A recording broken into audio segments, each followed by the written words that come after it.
ଶ୍ରୀରାମଙ୍କ ପୃଥିବୀକୁ ଛାଡ଼ିବା ସମୟରେ କ'ଣ ପାଇଁ ହନୁମାନଙ୍କୁ ନାଗଲୋକ ଯିବାକୁ ପଡ଼ିଥିଲା? ଦର୍ଶକ ବନ୍ଧୁ, ମୁଁ ଆପଣମାନଙ୍କୁ ମୋ ଚ୍ୟାନେଲ ଧର୍ମଗ୍ରନ୍ଥକୁ ସ୍ୱାଗତ ଜଣାଉଅଛି। ଆସନ୍ତୁ ଜାଣିବା ଏହି କାହାଣୀରେ ଆଗକୁ କ'ଣ ହେଲା। ବନ୍ଧୁଗଣ, ଏମିତିରେ ତ ହନୁମାନ ଶ୍ରୀରାମଙ୍କର ପରମ ଭକ୍ତ। ହନୁମାନଙ୍କ ବିନା ରାମ ରହିପାରିବେନି କି ରାମଙ୍କ ବିନା ହନୁମାନ। କିନ୍ତୁ ଏମିତି କ'ଣ କାରଣ ଥିଲା ଭଗବାନ ରାମଙ୍କୁ ଦେବଲୋକ ଯିବା ସମୟରେ ନିଜ ଭକ୍ତ ହନୁମାନଙ୍କୁ ନିଜଠୁ ଦୂର କରିବାକୁ ପଡ଼ିଥିଲା? ଭଲା ହନୁମାନଙ୍କ ଦ୍ୱାରା ଏମିତି କ'ଣ ଭୁଲ ହୋଇଯାଇଥିଲା? ବନ୍ଧୁଗଣ, ଏ କଥା ତ ପୁରା ସଂସାର ଜାଣିଛି ଯେ ପୃଥିବୀ ଲୋକରେ ଜନ୍ମଗ୍ରହଣ କରିଥିବା ପ୍ରତ୍ୟେକ ମନୁଷ୍ୟ ନିଜ ଜନ୍ମ ପୂର୍ବରୁ ମୃତ୍ୟୁର ଦିନ ଯମଲୋକରେ ନିଶ୍ଚିନ୍ତ କରି ଆସିଥାଏ। ଆଉ ଏହି ନିୟମ ମନୁଷ୍ୟ ରୂପରେ ଜନ୍ମ ନେଇଥିବା ଭଗବାନଙ୍କ ଉପରେ ବି ଲାଗୁ ହୋଇଥାଏ।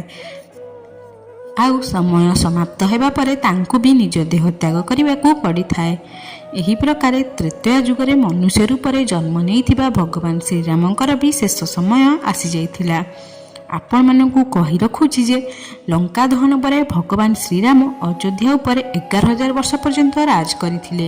କିନ୍ତୁ ଦେବୀ ସୀତା ଆଉ ଲକ୍ଷ୍ମଣ ନିଜ ନିଜ ଦେହ ତ୍ୟାଗ କରିବା ପରେ ପ୍ରଭୁ ଶ୍ରୀରାମଙ୍କର ମନ ସାଂସାରିକ ମୋହମାୟାରେ ଲାଗୁନଥିଲା। ଆଉ ସେ ବି ନିଜ ପ୍ରାଣ ତ୍ୟାଗ କରିବାର ନିର୍ଣ୍ଣୟ ନେଲେ। କିନ୍ତୁ ଶ୍ରୀରାମ ଏ ଲୋକକୁ ଛାଡ଼ି ପୁଣି ବିଷ୍ଣୁ ଲୋକକୁ ଯିବେ କେମିତି? କାହିଁକି ନା ଏଥିରେ ସବୁଠୁ ବଡ଼ ସମସ୍ୟା ତାଙ୍କ ପ୍ରିୟ ଭକ୍ତ ହନୁମାନ ଥିଲେ। ଆଜ୍ଞା ହଁ ବନ୍ଧୁଗଣ, ଶ୍ରୀରାମଙ୍କର ସବୁଠୁ ବଡ଼ ଭକ୍ତ ହନୁମାନ କ'ଣ ନିଜ ଭଗବାନଙ୍କୁ ସଂସାର ତ୍ୟାଗ କରି ଦେବଲୋକକୁ ଯିବାକୁ ଦେଇଥାନ୍ତେ? ଆଉ ହନୁମାନଙ୍କ ଥିବା ଅବସ୍ଥାରେ ମୃତ୍ୟୁର ଦେବତା ଯମରାଜଙ୍କୁ ଶ୍ରୀରାମଙ୍କ ପାଖକୁ ଆସିବା ତ ଦୂରର କଥା, ସାମ୍ନାରେ ଛିଡ଼ା ହେବାର ବି ସାହସ ନଥିଲା। ଯମରାଜ ବି ଏକଥା ଜାଣିଥିଲେ ଯେ ଶ୍ରୀରାମଙ୍କ ମୃତ୍ୟୁ କଥା ଶୁଣି ହନୁମାନ ପୁରା ସଂସାରକୁ ଓଲଟ ପାଲଟ କରିଦେବେ। ଆଉ ତାଙ୍କ ସହ ଯୁଦ୍ଧ କରି ରାମଙ୍କ ପ୍ରାଣ ନେବା ପାଗଳାମୀ ହେବ। ଏବେ ଯେତେବେଳେ ଶ୍ରୀରାମ ଧରିତ୍ରୀରେ ଜନ୍ମଗ୍ରହଣ କରିଥିଲେ, ଆଉ ଏଠୁ ଯିବାର ଗୋଟିଏ ମାତ୍ର ରାସ୍ତା, ଆଉ ସେଇଟା ହେଉଛି ମୃତ୍ୟୁ, ଯାହାକି କେବଳ ଯମରାଜଙ୍କ ହାତରେ ଥିଲା। କିନ୍ତୁ ହନୁମାନଙ୍କ ଉପସ୍ଥିତି କାରଣରୁ ଏହା ଅସମ୍ଭବ ଥିଲା। ଏମିତିରେ ଯେତେବେଳେ ପ୍ରଭୁ ରାମଙ୍କ ଦେହ ତ୍ୟାଗ କରିବାର ସମୟ ଆସିଲା, ତାଙ୍କୁ ଗୋଟିଏ ଉପାୟ ମନେ ପଡ଼ିଲା।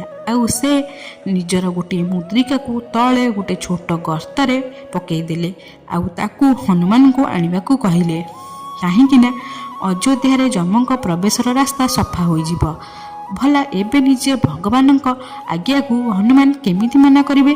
ଆଉ ସେ ଶୀଘ୍ର ନିଜ ସ୍ୱରୂପକୁ ଛୋଟ କରି ମୃତ୍ତିକାକୁ ଖୋଜିବାକୁ ଗର୍ତ୍ତରେ ପ୍ରବେଶ କରିଗଲେ। କିନ୍ତୁ ବନ୍ଧୁଗଣ, ଭଗବାନ ଶ୍ରୀରାମଙ୍କ ଦ୍ୱାରା ବନାଯାଇଥିବା ଏ ଗର୍ତ୍ତ ଓ ସାଧାରଣ ଗର୍ତ୍ତ ନୁହେଁ, ଗୋଟେ ସୁଡ଼ଙ୍ଗର ରାସ୍ତା ଥିଲା, ଯେଉଁଟାକି ସାପମାନଙ୍କ ନଗରକୁ ଯାଉଥିଲା। ଏହି ରାସ୍ତା ଦ୍ୱାରା ହନୁମାନ ନାଗମାନଙ୍କ ରାଜା ବାସୁକୀଙ୍କ ପାଖକୁ ଗଲେ। ଆଉ ତାଙ୍କ ଆସିବାର କାରଣ କହିଲେ। ହନୁମାନଙ୍କ କଥା ଶୁଣି ବାସୁକୀ ଟିକେ ହସିଲେ। କାହିଁକି ନା ସେ ବୁଝି ସାରିଥିଲେ ଯେ ଏବେ ସମୟ ଆସିଯାଇଛି ପୃଥିବୀ ଲୋକରୁ ଶ୍ରୀରାମଙ୍କ ପ୍ରସ୍ଥାନର। ଯାହାପରେ ବାସୁକୀ ହନୁମାନଙ୍କୁ ପାତାଳ ଲୋକ ନେଇକି ଗଲେ, ଯେଉଁଠି ମୁଦ୍ରିକାର ପାହାଡ଼ ଗଦା ହୋଇଥିଲା। ବାସୁକୀ ହନୁମାନଙ୍କୁ କହିଲେ, ଆପଣ ଏଠି ଆପଣଙ୍କ ପ୍ରଭୁଙ୍କ ମୁଦ୍ରିକା ଖୋଜନ୍ତୁ। କିନ୍ତୁ ହନୁମାନ ବ୍ୟଥିତ ହୋଇଗଲେ। କାହିଁକି ନା ମୁଦ୍ରିକା ଗଦାରୁ ପ୍ରଭୁ ଶ୍ରୀରାମଙ୍କ ମୁଦ୍ରିକାକୁ ଖୋଜିବା ମାନେ ଘାସରୁ ଛୁଞ୍ଚି ଖୋଜିବା ସାଙ୍ଗେ ସମାନ। କିନ୍ତୁ ସୌଭାଗ୍ୟରୁ ହନୁମାନ ଯେଉଁ ପ୍ରଥମ ମୁଦ୍ରିକା ଉଠାଇଲେ ସେ ପ୍ରଭୁ ଶ୍ରୀରାମଙ୍କର ଥିଲା। ମନରେ ଆଶଙ୍କା ହେବାରୁ ଯେତେବେଳେ ସେ ଆଉ ଗୋଟେ ମୁଦ୍ରିକା ଉଠାଇଲେ, ସେ ବି ଶ୍ରୀରାମଙ୍କର ଥିଲା।